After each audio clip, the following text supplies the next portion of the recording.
Hi hello నమస్తే welcome back to iDream media. ఈరోజు మనతో ఉన్నారు స్టాక్ మార్కెట్ అనలిస్ట్ అయిన సుందరరామ్ రెడ్డి గారు. ముఖ్యంగా ట్రెడిషనల్ ఇన్వెస్ట్మెంట్స్ గురించి ఈరోజు ఎపిసోడ్లో మాట్లాడుకుందాం. Hi sir. హాయ్. ఇండియన్స్ అనగానే ఈవెన్ ఫారినర్స్కే కాదు మనకి కూడా మనం ప్రౌడ్గా చెప్పుకునేది గోల్డ్ అండ్ ల్యాండ్. ఈ రెండు ఇన్వెస్ట్మెంట్స్ మనకి ట్రెడిషనల్ ఇన్వెస్ట్మెంట్స్ అన్నమాట. స్టిల్ మార్కెట్లో మనం $5 ట్రిలియన్ అంటే $1 మిలియన్ ఎకనామీ అయినా కూడా పర్సంటేజ్ చాలా తక్కువ. ఈ 140 కోట్లు 200 కోట్లు ఇందులో రియల్ ఎస్టేట్ మీదకి గోల్డ్ మీదకి వెళ్ళినప్పటికీ మనంత ఇన్వెస్ట్మెంట్ ఎవరో చేయరు. రైట్. ఏంటి ఇంకెందుకు మనం అప్డేట్ అవ్వట్లేదు అంటారు? అప్డేట్ అవ్వటం లేదు అనే బదులు ట్రెడిషనల్గా ఇండియన్స్ లైఫ్ స్టైల్లో ఒక సొంత ఇల్లు ఉండటం అనేది ఒక డ్రీమ్ అండి. ఫర్ ఎగ్జాంపుల్ ప్రపంచవ్యాప్తంగా ఎక్కువ మిలినియర్స్ ఉన్న కంట్రీ స్విట్జర్లాండ్. ప్రపంచం మొత్తం మీద ఈవెన్ అమెరికాతో కంపేర్ చేసినా సరే యావరేజ్ మీద ఎక్కువ ప్రతి 100 మందిలో 9 మంది మిలినియర్స్ ఉన్నారు అక్కడ. ఉండటానికి రీజన్ ఏంటంటే అద్దెల్లో ఉంటాం. వాళ్ళ జీవితంలో కూడా ఇల్లు సొంతం చేసుకోవాలనుకోరు. అక్కడ 60% పాపులేషన్ అంతా కూడా అద్దెల్లోనే ఉంటారు. అది వాళ్ళ కల్చర్. అది వాళ్ళ కల్చర్ అనమాట. అలాగే ఇండియా వాళ్ళకి కల్చర్ ఏంటంటే బంగారం కొనటం, రియల్ ఎస్టేట్లో ఇన్వెస్ట్ చేయటం, మిగిలితే ఇన్సూరెన్స్ లేదా బ్యాంక్ డిపాజిట్లు చేయటం అనేది వీళ్ళ కల్చర్. ఇది అంటే ఇట్లా అలా వాళ్ళ కల్చర్లో పార్ట్గా ఉన్నప్పుడు ఓవర్ నైట్లోనే వాళ్ళు మారుతారని అనుకోవద్దు అనమాట బేసికల్గా. సో అందుకని ఇండియాలో రియల్ ఎస్టేట్ ఎప్పుడు కూడా కొద్ది హ్యూజ్ డిమాండ్ ఉంటుంది. ఫస్ట్ అసలు ఇల్లు లేకపోతేనే కనీసం సింగిల్ ఇల్లు సొంతం చేసుకోవాలనుకుంటారు జీవితకాలం. 140 కోట్ల మందికి 3 పైపులు సముద్రం, ఒకవైపు పర్వతాలు ఉన్నాయి కాబట్టి న్యాచురల్గా ల్యాండ్కి స్కేర్సిటీ ఎక్కువ ఉంటుంది. అండ్ రెండోది సిటీస్ చాలా తక్కువ ఉన్నాయి ఇండియాలో కంపేర్ టు వెస్ట్రన్ కంట్రీస్తో పోల్చుకున్నప్పుడు. ఆ సిటీలోనే మేజర్ ఫోకస్ చేస్తారు కాబట్టి అండ్ ఎక్కువ మంది అక్కడ ల్యాండ్ రేట్ ఎంత ఉన్నా సరే కొంటాను రెడీ అవుతుంటారు. అందుకని ఇల్లు కొనటం అనేది ఒక ఎమోషనల్ డిసిషన్. అది ఎట్టి పరిస్థితుల్లో దాన్ని ఒకటని ఉంచుకుందాం అన్నట్టు. అందుకని చాలా మంది చిట్టీలు కట్టేసి లేదా వడ్డీలు తెచ్చేసి లేదా లోన్ తీసుకొని మరి ఇల్లు కడతా ఉంటారు అనమాట.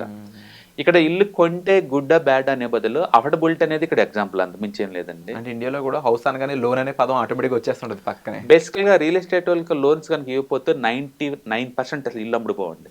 ఓకే.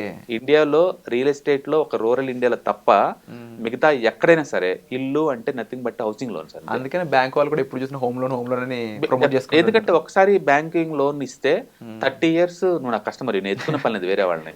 ఒక్కసారి అమౌంట్ ఇస్తాను, ఎవ్రీ ఇయర్ నీ దగ్గర నుంచి నేను 6-7% విత్డ్రాల్ చేస్తూనే ఉంటాను. ఎంతవరకు కరెక్ట్ అంటారు సార్? మన అఫోర్డబిలిటీని దాటేసి మరి 30 లక్షలు 40 లక్షలు 50 లక్షలు ఇప్పుడు అయితే ₹1,00,00,000.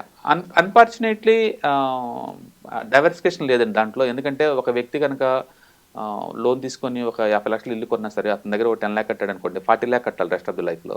40 ఇంట్రెస్ట్ కలుపుకుంటే 80 lakh దాకా అవుతుంది. అందుకని టూ మచ్గా ఒకే అసెట్ లో ఎక్కువ ఇన్వెస్ట్ చేయడం ద్వారా ఎమోషనల్ గా సాటిస్ఫై అవుతాడేమో కానీ ఫైనాన్షియల్ గా చాలా స్ట్రెస్ అవుతాడు. బట్ ఇండియాలో అది సెంటిమెంట్. ఒక ఇల్లు అంటూ ఉంటే ఒక ఎమోషనల్ సాటిస్ఫాక్షన్ వేరేలాగా ఉంటుంది. ప్రతిదీ మనీతో మనం మెజర్ చేయలేం కాబట్టి చాలా మంది వాటిని ఇష్టపడతారు. ఒకటి. రెండోది అఫోర్డబిలిటీ ఉన్నప్పుడు కొనటంలో తప్పేం లేదు. అందుకని మీ దగ్గర ఒక 5 లక్షలు 5 కోట్లు 10 కోట్లు 20 కోట్లు ఉన్నప్పుడు మిగతా అసెట్లో పెట్టినట్టు ఈ అసెట్లో పెట్టడంలో తప్పేం లేదు. కానీ మీ దగ్గర తక్కువ మనీ ఉన్నప్పుడు ఆ డబ్బుని తీసుకెళ్ళేసి దీంట్లో పెట్టడం వల్ల ఏంటంటే మనీ బ్లాక్ అవుతాయి అనమాట మీకు బేసికల్గా.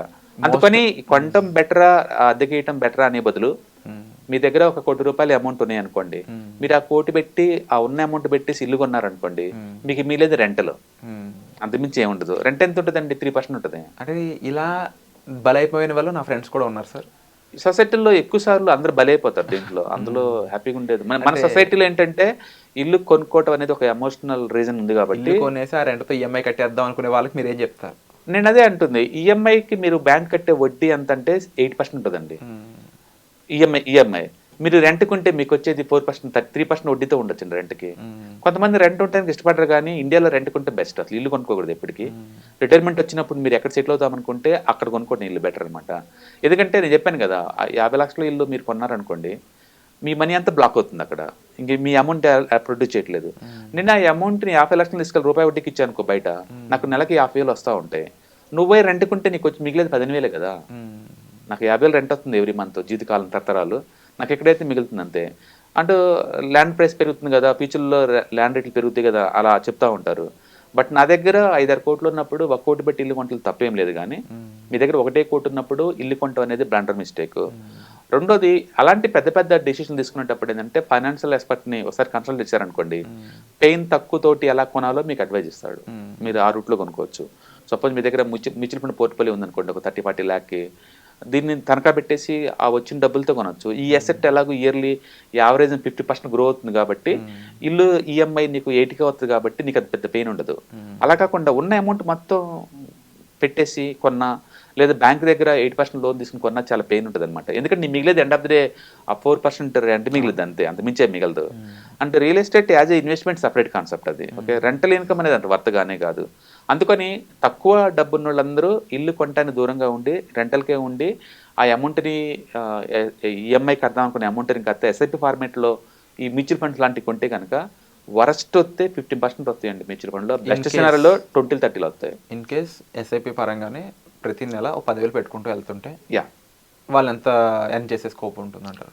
ఒక 30 years టైం వేసారు అనుకోండి, ఈజీగా 700 కోట్లు వస్తాయి.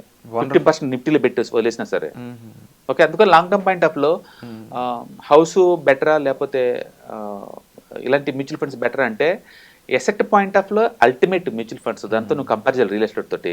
కానీ ఇల్లు అనగానే ఒక సెంటిమెంటల్ ఫీలింగ్ అనమాట, అది జ్ఞాపకాలు అనమాట. అందుకని ఇండియా వాళ్ళకి ఎమోషనల్ గా చాలా అటాచ్మెంట్ ఎక్కువ ఉంటుంది కాబట్టి వాళ్ళు ఇల్లుని ఇష్టపడుతూ ఉంటారు. మీరు ఊహించుకోండి, హైదరాబాద్ లో వాళ్ళ టోటల్ ఎర్నింగ్స్ లో ఇల్లు కొన్న వాళ్ళకి 60% అచ్చం ఈఎంఐ రూపంలో పోతున్నట్టు ఊహించుకోండి. ముంబైలో ఒక టోటల్ శాలరీలో 110% అంటే శాలరీ దాటి ఎక్కువ కడుతున్నారు ఇంకా అక్కడ అది ఇల్లు కొనడం కోసం. పెరుగుతున్న ఇన్ఫ్లేషన్స్ రాబోయే కాలంలో ఇలా ఎమోషనల్ స్టేట్గా డిపెండ్ అవడం కంటే కూడా ఎంతవరకు ప్రాక్టికల్ ఫైనాన్షియల్ నాలెడ్జ్తో ముందుకు వెళ్ళడం కరెక్ట్ అంటారు?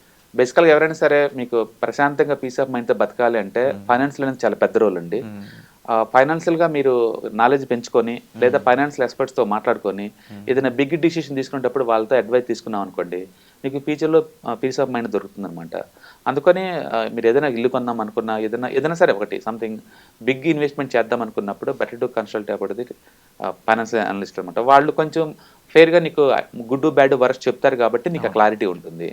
అందుకని ఈ ఇల్లు ఇన్వెస్ట్మెంట్ అనేది ఎప్పుడు బ్యాడ్ ఏం కాదు. మీకు ఎక్కువ అమౌంట్ ఉన్నప్పుడు ఒక ఇల్లు కొనుక్కోవడంలో బాగానే ఉంటుంది. తక్కువ డబ్బు ఉన్నప్పుడు ఈఎంఐలు తీసుకొని మరీ ఇల్లు కట్టడం అనేది వరస్ట్ కాన్సెప్ట్. ఒకవేళ మీరు సొంతంగా డబ్బు పెట్టి ఇల్లు కొనే బదులు దాన్ని బెటర్ వేలో ఆప్టిమేషన్ చేసుకోవాలంటే అండ్ ఫైనాన్షియల్ ఎక్స్పర్ట్స్ని కన్సల్ట్ అవ్వండి. ఎందుకంటే బ్యాంక్లోని 8%, నీ డబ్బు వేరే చోట 10%కి 15% వర్క్ చేస్తుంది అనుకోండి, ఆ డబ్బుని కదిలీకుండా అంతే ఉంచి ఆ డబ్బు ద్వారా దీంట్లోకి ఈఎంఐ మార్చుకోవటం బెటర్ అనమాట. అందుకని ఇల్లు కొంటే తప్పు కాదు, వే ఆఫ్ బయింగ్ చూసుకొని కొనుక్కోవటం అనేది బెటర్ అనమాట. సో బెనిఫిట్ ఏమో ఇల్లు కొంటే ఎమోషనల్ సాటిస్ఫాక్షన్, సొసైటీలో నేను రిచ్ కింద కన్సిడర్ చేస్తే. మనం చూసే ఫిజికల్ అసెట్స్ కార్లు కావచ్చు, ఇల్లు కావచ్చు, ఇవన్నీ 90% లోన్లో తీసుకునేవి. బట్ జనాలు అవి రియల్ అసెట్స్ అనుకుంటారు, నీకు రెస్పెక్ట్ ఇస్తారు, అలా ఉంటుంది. రెండోది ఎమోషనల్ సాటిస్ఫాక్షన్, టోటల్ ఫ్యామిలీ అక్కడే ఉంటుంది. అండ్ మూడోది ఏంటంటే ఎండ్ ఆఫ్ ది డే ప్రతిసారి డబ్బుతో ముడిపట్టలేము ప్రతిదాన్ని. కొన్ని మొక్కలు పెంచడం ఇష్టం, కొంతమందికి టూర్లు వెళ్తే ఇష్టం, అలా కొంతమందికి ఇల్లు అంటే ఇష్టం. అలాంటి వాళ్ళకి అల్టిమేట్ హ్యాపీ ఫీలింగ్ వస్తుంది. అంటే మూడోది అంటే ఫైనాన్షియల్గా ఎప్పుడు అప్ అండ్ డౌన్ అవుతూ ఉంటుంటే ఒక ఇల్లు అన్న ఒకటి ఉంటే పీస్ ఆఫ్ మైండ్తో ఉంటుంది. ఎండ్ ఆఫ్ ది అక్కడ పోయి పండుకుని నిద్రపోయినట్టు ఇలాంటి వాటితో ఉంటుంది.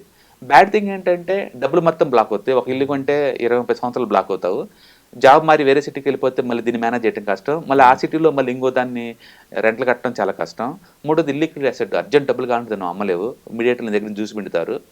నాలుగోది ఏంటంటే నువ్వు దాన్ని ఇన్వెస్ట్మెంట్ అనుకుంటే ఎప్పుడైనా రాంగ్, ఇల్లు ఎప్పుడు కూడా అది ఎప్పటికి ఇన్వెస్ట్మెంట్ అవ్వాలి. కంపారబుల్లీ లో రిటర్న్స్ వచ్చే ఇన్వెస్ట్మెంట్స్ అనమాట, పెద్ద ఇన్వెస్ట్మెంట్స్ ఏం కావు. దాని బదులు మ్యూచువల్ ఫండ్స్ పెట్టుకోవచ్చు. Thank you so much sir, eye opening information అనొచ్చు, కళ్ళు తెరిపించారని చెప్పాలి. Thank you so much for the information. Yeah hi. ప్రస్తుతం ఉన్న ప్రపంచంలో ఫైనాన్షియల్ లిటరసీ అనేది ఎంత ఇంపార్టెంటో అందరికీ ఇప్పటికే అర్థమై ఉంటుందండి. సో స్టాక్ మార్కెట్కి వచ్చేసరికల్లా ఇది చాలా అప్ అండ్ డౌన్స్ అవుతూ ఉంటాయి. మార్కెట్ చాలా వాలటిలిటీ ఎక్కువ ఉంటుంది. వేరే అసెట్ క్లాస్తో పోల్చుకుంటే ఇక్కడ టూ మచ్ వాలటిలిటీ ఉంటుంది. సో దీన్ని ఎలా హ్యాండిల్ చేయాలి and ETFs, index funds, mutual funds ద్వారా ఎలా మనీ మేక్ చేసుకోవచ్చు, ఇది టోటల్ మీకు ప్యాసివ్ ఇన్కమ్ లాగా as well as active income లాగా ఎలా ఉపయోగపడుతుందో ఈ ప్రోగ్రామ్ ద్వారా మీకు నేర్పడుతుంది. కాబట్టి ఇంట్రెస్ట్ ఉన్న పార్టిసిపెంట్స్ ఈ కింద రోల్ అవుతున్న నెంబర్కి పింగ్ చేసుకొని సీట్స్ బుక్ చేసుకోండి. Thank you.